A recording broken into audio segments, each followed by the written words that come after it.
বাংলায় ভয় সবসময় চিৎকার দিয়ে আসে না। কিছু আসে চুপচাপ, কোনো সারা শব্দ ছাড়া।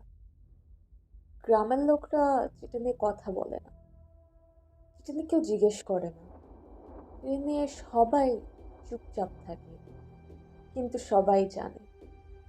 আজকে তেমনই একটা গল্প বলবো। আজকের গল্পটা হচ্ছে মেছো ভূতকে নিয়ে। এটা কোনো রূপকথা না, এটা কোনো ফ্যান্টাসি না, এটা হচ্ছে বাংলার এক মিথ। একটি মানুষ যে এখন আর মানুষ নেই। মেছো মানে মাছ ধরা, যে কোনো হাওর, বিল, নদী, নালা, যেখানেই পানিতে মাছ ধরা হয় সেটাকে মেছো বলে। গ্রামের লোকরা বলে, তারা অনেক কিছুই বলে।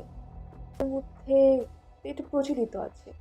ওরা অনেককে বলে যে ও তো মেছো হয়ে গেছে। মেছো কোনো গালি না, মেছো একটা ইন্ডিকেশন ওই মানুষদের দিকে যারা সারাদিন পানিতে থাকে, পানি নিয়ে কাজ করে, যারা মাঝি, যারা মাছ ধরে, কারোর সাথে কথা বলে না, চুপচাপ থাকে, একা একা থাকে, যারা আইসোলেটেড, তাদেরকে মেছো বলা হয়।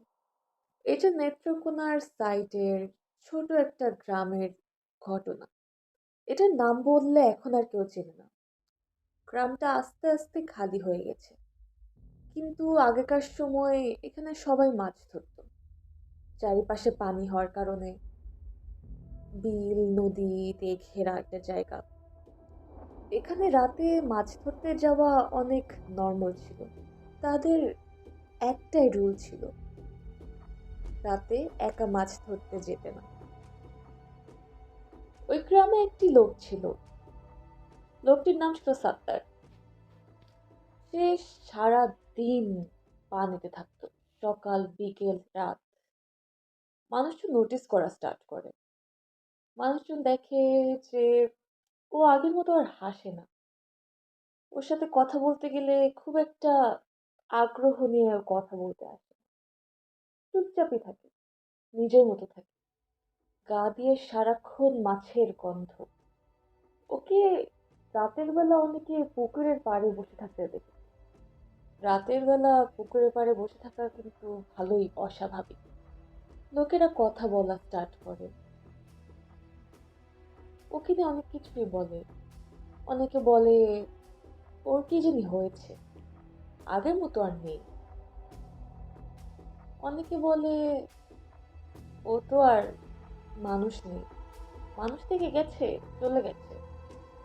এমনই কি স্বাভাবিক দিনে একটি ছেলে বিলে গিয়ে আর বিল থেকে ফেরত আসে না।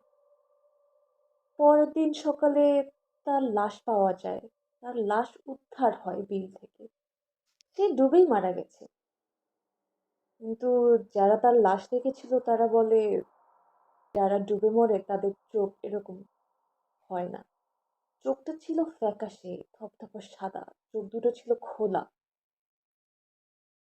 চিন্তাই করতে পারছেন কত ভয়ানক।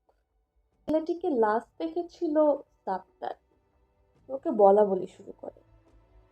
2 সপ্তাহ পরে আবার একটি ছেলে মিসিং, খুঁজে পাওয়া যাচ্ছে না, কোথাও খুঁজে পাওয়া যাচ্ছে না। তার লাশ একই বিলে একইভাবে উদ্ধার করা হয়। মানুষজন বলা শুরু করে সাত্তার তাদেরকে ডেকে ডেকে নিয়ে যায়।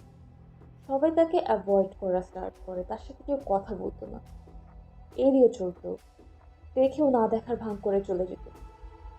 কিরকম আউটসাইডার হয়ে গেল সে। 1 বছর পরে সেও কই জানি ডিসঅ্যাপিয়ার হয়ে যায়, তাকেও পাওয়া যায় না, কেউ খোঁজ খবরও নেয় না। এটা কোনো ভূতের গল্প না, এটা এমন একজনের গল্প, এমন এক লোকের গল্প যে পুরোপুরি একলা হয়ে যায়, আইসোলেটেড হয়ে যায় সোসাইটি থেকে। এরকম একা একা থাকতে থাকতে সে মানুষ থেকে মেছো ভূত হয়ে যায়।